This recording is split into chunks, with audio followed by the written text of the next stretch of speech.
बहुत स्वागत है आपका। नमस्कार। बड़ा बिजनेस के फाउंडर और सीईओ डॉक्टर विवेक बिंद्रा आज हमारे साथ जुड़ रहे हैं, जिनसे हम करेंगे मोटिवेशनल स्पीकिंग पर भी सवाल और उनके इर्द गिर्द जुड़ी हुई कंट्रोवर्सीज पर भी सवाल। तो आइए आपको सीधे मिलवाते हैं डॉक्टर विवेक बिंद्रा से।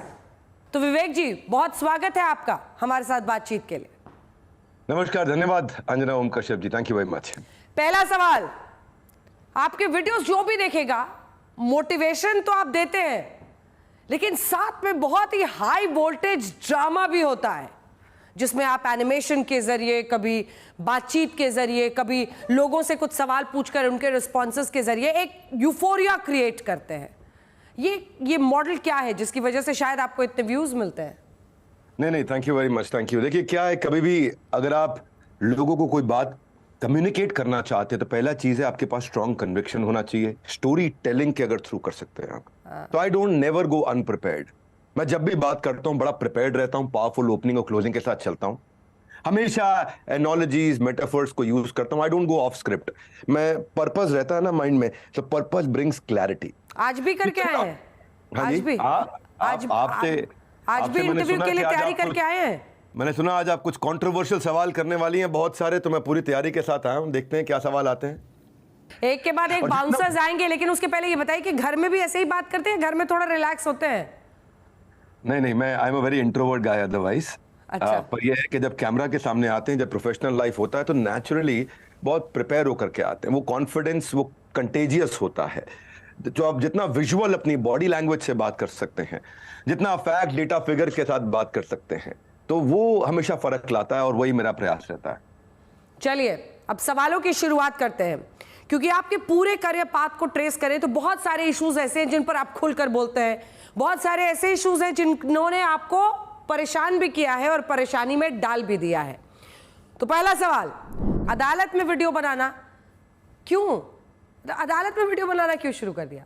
देखिए, इस पे मैं थोड़ा कड़वा बोलूंगा अंजना जी। इससे पहले कि मैं जवाब दूं, मैं चाहूंगा आप मेरे एक सवाल का जवाब दे दीजिए। आप इतनी बड़ी जर्नलिस्ट हैं, आप ऐसी पत्रकारिता का समर्थन करेंगे जिसमें फैक्ट गलत हो, जो सेंसेशनलिज्म के लिए पत्रकारिता की जा रही हो? बिल्कुल नहीं। तो बस यही हुआ था। सुप्रीम कोर्ट ऑफ इंडिया ने भी कहा electronic media is about TRP, leading more to sensationalism, damage of reputation of people. किसने बोला मैंने वीडियो बनाया था? एक रिपोर्टर ने झूठी स्टोरी फैलाई, पूरी मीडिया फैक्ट फाइंडिंग छोड़ के उसको छापने में लग गई। जंगल की आग कह लो या भेड़चाल कह लो, ऑल्टर्ड फैक्ट और फेक न्यूज, ये बड़ा प्रोपेगेंडा होता है जी। इसमें तेज तर्रार भी था, क्राइम तक भी था, आईबीसी 24 था, लल्लन टॉप था, कई अखबार थे। तो बाकायदा कमिश्नर ऑफ पुलिस ने फरीदाबाद के इसके लिए अपना स्टेटमेंट जारी किया। मैं कहता हूं प्रिंसिपल ऑफ एक्यूरेसी और प्रिंसिपल ऑफ फेयरनेस, ये जर्नलिज्म के दो बड़े इंपॉर्टेंट गाइडलाइंस हैं, प्रिंसिपल्स हैं। और जो फरीदाबाद कमिश्नर ऑफ पुलिस के जो पीआरओ सूबे सिंह स्टैंप के साथ उन्होंने इसको जारी किया कि भाई ये अफवाह है, इनको कभी गिरफ्तार नहीं किया गया। अगले दिन मैंने डीएस के लीगल टॉप लीगल फर्म है उसको हायर किया। 10-10 करोड़ के मैंने डेफेमेशन के नोटिस, उस जो प्रेस रिलीज निकाली गई जो यूपी पुलिस के द्वारा, क्षमा चाहता हूं, फरीदाबाद पुलिस के द्वारा, प्रेस रिलीज के साथ मैंने सबको नोटिस भेजे। 55 मीडिया वाले थे जिन्होंने ये बोला कि मैं जेल में हूं, धर के पकड़ के ले गए, जेल भेज दिया। और अगले 48 घंटे के अंदर सबने माफी मांगी, और सबने माफी मांगी। मुझे चाय का चर्चा जो बनाने वाले खुद बिस्किट की तरह पश्चाताप में डूब गए चुपचाप, तो मुझे स्पष्टीकरण देने की आवश्यकता नहीं पड़ी। इसके लिए पुलिस ने खुद जवाब दिया, मीडिया ने खुद जवाब दिया, मीडिया ने माफी भी मांगी और सारी खबरों को बदला भी। मुझे कभी नहीं गिरफ्तार किया गया था। मैं कंटेंट में बिलीव करता हूं, कंट्रोवर्सी में नहीं। 48 घंटों के सारे मीडिया हाउसेस को हटाना पड़ गया। जिसने उंगली उठाई थी आज सबके फिंगर ऑन लिप्स हो चुके हैं। इसीलिए while lie wins immediately, truth will win finally। तीन चीजें बदल नहीं सकती जी, एक है सूरज, एक चांद, और तीसरा सच्चाई। डॉक्टर बिंद्रा, आपने गुरु गोविंद सिंह जी का एनिमेशन क्यों बनाया था? क्या ये नासमझी नहीं, आपको पता नहीं चला कि धार्मिक भावनाओं को आप आहत कर सकते हैं? और आपने देखा ही ये देश में कितने सेंसिटिव है लोग अपने रिलीजियस वैल्यूज और बिलीव्स को लेकर। ब्लास्फेमी तक की बात अब इंडिया जैसे मुल्क में होने लगी है, फिर क्यों ये एनिमेशन बनाया? जरूर। मैं खुद ही सिख परिवार से आता हूँ। मेरे दादाजी सिख थे, गुरुचरण सिंह बिंद्रा, परदादाजी सिख थे, हाकुम सिंह बिंद्रा, ठाकुर सिंह बिंद्रा, मेरे फादर कुलवंत राय बिंद्रा, मेरा बचपन में नाम था विक्रम सिंह बिंद्रा, बाद में शॉर्ट कर दिया था विवेक बिंद्रा। तो मैं क्यों सिखों की भावना को आहत करूंगा? सिख धर्म तो मेरी जड़ों में है। सिख धर्म से मैंने सेवा का भाव सीखा है। मुसीबत आने पर सेवा के लिए सबसे आगे खड़े होते हैं, अपने वचन का पालन करते हैं। ऐसा नहीं है ये लोग जिनके मन में कुछ और है और वचन में कुछ और है। तो गुरु गोविंद सिंह जी ऐसा खुद ही कहते हैं। तो 10वीं बादशाही, सच्चे बादशाह गुरु गोविंद सिंह जी महाराज, फर्क इतना था, मैंने टोडरमल जो है दीवान, उनके ऊपर और गुरु गोविंद सिंह जी के ऊपर एक वीडियो में एक सेक्शन बताया जिसको लोगों ने बहुत पसंद किया और किसी को ऑब्जेक्शन नहीं था उसमें। हाँ, बस मुझे ये जानकारी नहीं थी कि हम गुरु गोविंद सिंह जी महाराज को एनिमेट नहीं कर सकते। वो दिखाते वक्त वीडियो प्रोडक्शन में एनिमेशन हुआ है, कहीं ना स्टोरी में दिक्कत है, ना कंटेंट में दिक्कत है, ना इंटेंट में दिक्कत है, ना पोस्ट प्रोडक्शन में दिक्कत है। सिर्फ एक चीज़ जिसकी हमको जानकारी नहीं थी कि गुरु गोविंद सिंह जी महाराज को सबको एनिमेट कर सकते हैं, उनको एनिमेट नहीं कर सकते। कंटेंट को लेके वाहवाही हुई, खूब सराहा भी गया और अज्ञानतावश हमारे एक एनिमेटर ने उसको एनिमेट किया गुरुदेव के चित्र को। तो भाई इंटेंशन मैटर्स, सिली मिस्टेक्स नहीं है। तो जीवन में नियत का सही होना जरूरी है, अनइंटेंशनल तो कुछ भी हो सकता है। और उसके लिए फिर मैंने गुरुद्वारा प्रबंधक कमेटी को हमने चिट्ठी लिख के भेजी और मैंने तो ये लिखा चिट्ठी में, अगर मेरे माफ़ी मांगने से आप मुझे माफ़ कर दें तो मैं 100 बार माफ़ी मांग लेता हूँ। हाँ, सिखों के 10वें गुरु गुरु गोविंद सिंह जी महाराज, उनसे हमने कितना सीखा है। 1.25 लाख ना लिख कर लड़ावा, चिड़िया दे नाल बाज लड़ावा, तबे गोविंद सिंह नाम कहावा। तो हमारे यहाँ विजुअलाइज करके दिखाई जाती है बस कहानी। ये विजुअलाइजेशन पे फोकस करते हैं हमारे यहाँ, क्योंकि जो एक विजुअल होता है वो 1000 शब्दों से ज़्यादा वैल्यूएबल होता है। तो वो वीडियो की क्लैरिफिकेशन में पहले भी ललन टॉप पे भी दिया मैंने, आज आपने पूछ लिया, मैंने फिर से कर दिया कि भाई वो अनइंटेंशनल एनिमेशन था। वरना तो सिखों का पूरा सम्मान है। अज्ञानता के लिए हमारे को उन्होंने खुद ही कहा, फिर माना कि ठीक है कोई बात नहीं, उसमें तो कोई समस्या नहीं है। Real mistake is when you don't learn from it. तो धन्यवाद, थैंक यू। ये कोई विवाद नहीं था, ये गलती थी जिससे सीख करके हम तुरंत आगे बढ़ गए। भूल करना इंसान की प्रकृति है, मान लेना उसकी संस्कृति है और सुधार लेना बहुत बड़ी प्रगति है। धन्यवाद। डॉक्टर विवेक बिंद्रा, आपने तो बिजनेस कम्युनिटी से पंगे ले लिए हैं धीरे धीरे। मोरबी टाइल्स, उनके वालों में बारे में आपने क्या ये कहा क्या कि टाइल्स इंफीरियर क्वालिटी की उनकी होती है, किसी की बिजनेस पर करेंगे तो कंट्रोवर्सी आएगी? नहीं, मैंने ऐसा नहीं कहा कि उनकी टाइल्स इंफीरियर क्वालिटी की होती हैं, बल्कि मैं किसी कॉन्टेक्स्ट में बात कर रहा था। Thank you for bringing this up. मैं एक बिल्डर्स की, डेवलपर्स की बात कर रहा था कि शुरू में आपको इटालियन टाइल दिखाएंगे और बड़ी एक्सपेंसिव टाइल दिखाएंगे। कहाँ पे दिखाएंगे? जो उनका बेसिकली एक शो अपार्टमेंट होता है। और उसके बाद में हो सकता है कई बार कोई मोरबी से लोकल टाइल उठा करके ले आए। अब मोरबी से में लोकल टाइल भी मिलती है, अच्छी टाइल भी मिलती है, मैं क्यों इंफीरियर बताऊंगा? सैंपल फ्लैट में वो दिखाते कुछ है, लगाते कुछ है। शुरुआत में कुछ होता है, बाद में कुछ हल्की चीज़ लगा दी जाती है। देखिए, मैं अगर आपसे कहूँ देवी जी के मैं आपको टूथब्रश का वादा करूं और नीम का दातुन पकड़ा दूं, तो मैं ये नहीं कह रहा नीम का दातुन खराब है, मैं ये कह रहा हूं मैंने टूथब्रश नहीं दिया आपको। तो ये बेसिकली मोरबी में तो 150 से ज़्यादा कंट्रीज हमारे देश से टाइल एक्सपोर्ट हो रही है। 90% ज़्यादा टाइल हमारे देश की मोरबी में बन रही है। तो मैं तो मोरबी में खुद जाता हूँ, पसंद करता हूँ। मेरे साथ व्यापारियों का बड़ा अच्छा रिश्ता है वहाँ पे।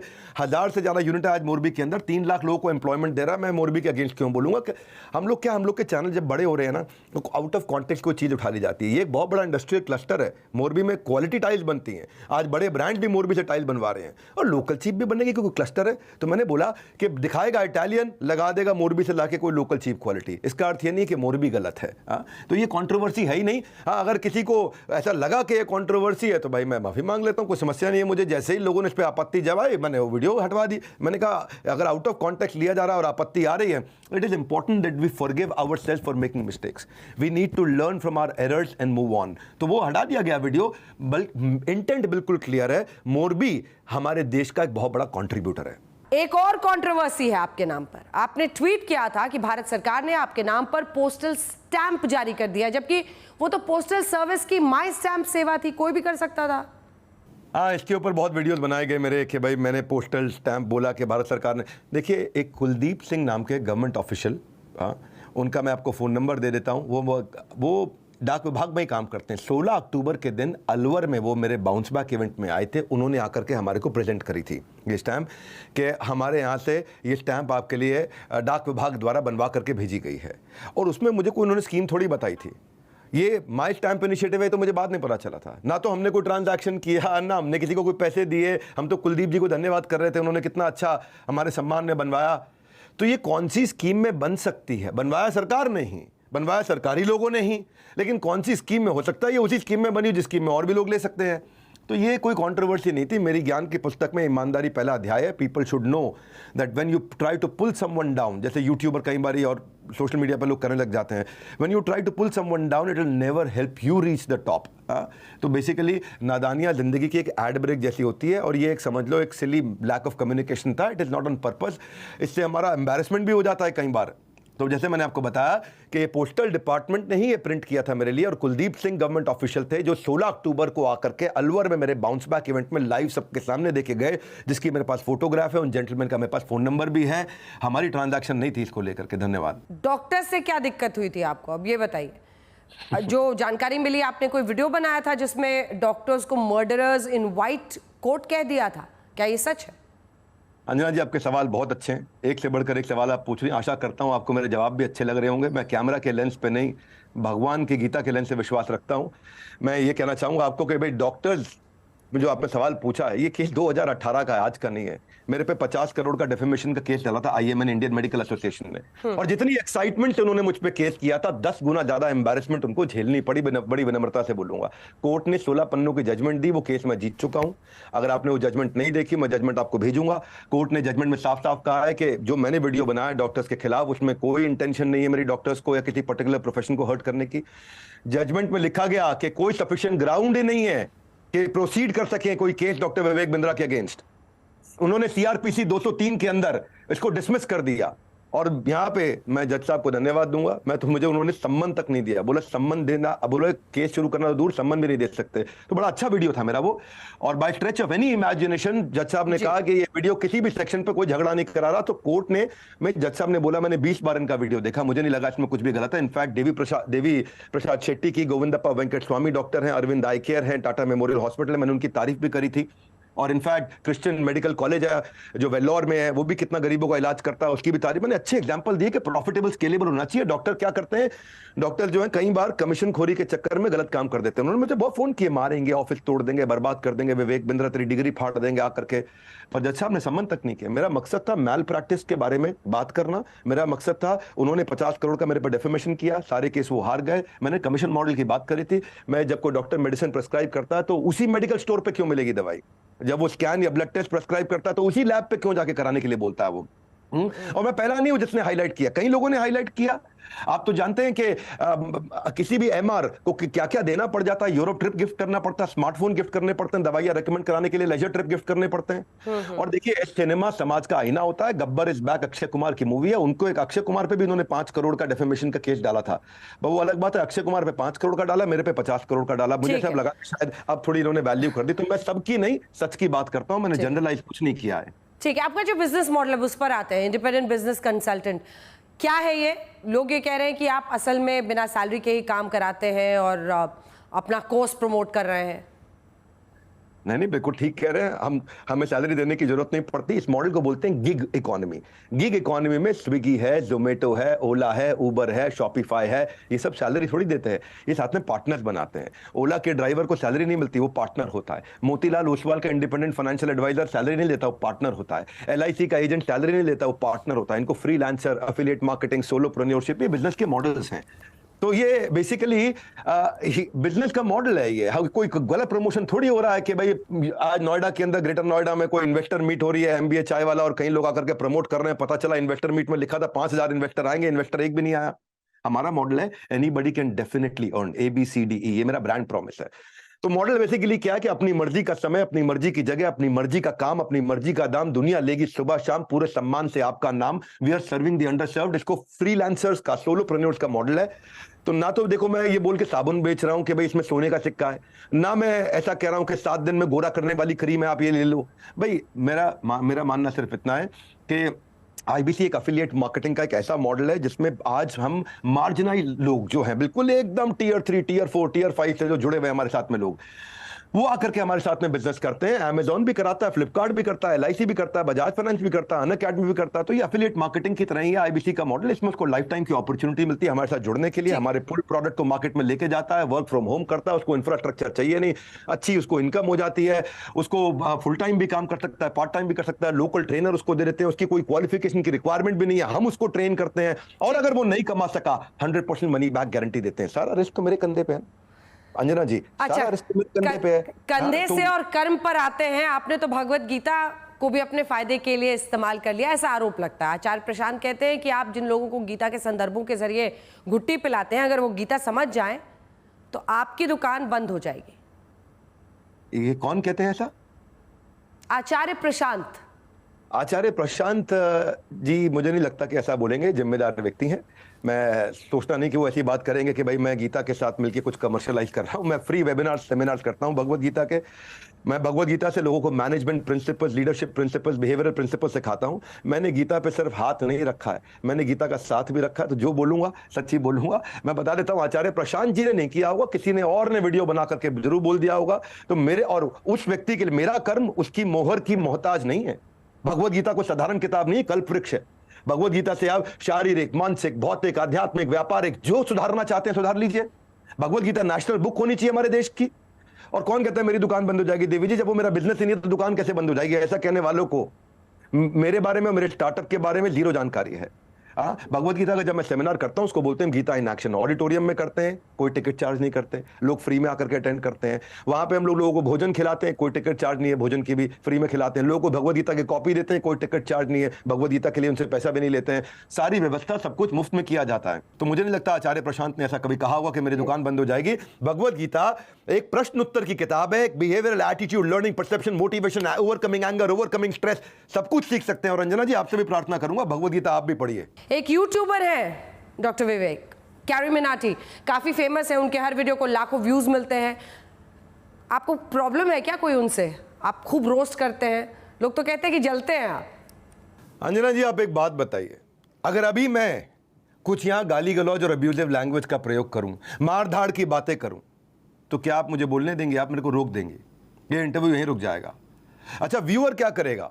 व्यूअर भी चैनल बदल देगा और अपने बच्चों को ऐसे कंटेंट से दूर रखेगा। लेकिन जब उस कंटेंट का क्या जो इससे भी ज्यादा खतरनाक है, जो बच्चे कंज्यूम कर रहे हैं, आज व्यूज की आड़ में कुछ भी बनाया जा रहा है, व्यूज के लिए कुछ भी किया जा रहा है। कंटेंट का ऐसा है कि जो जरूरी नहीं है कि जो बिकता हो वही हमेशा बेहतर है। तो मुझे कैरी मिनाटी जी से कोई समस्या नहीं, मुझे उनके कुछ चॉइस ऑफ वर्ड्स के साथ थोड़ी प्रॉब्लम थी। गाली वही देते हैं जो अंदर से खाली होते हैं।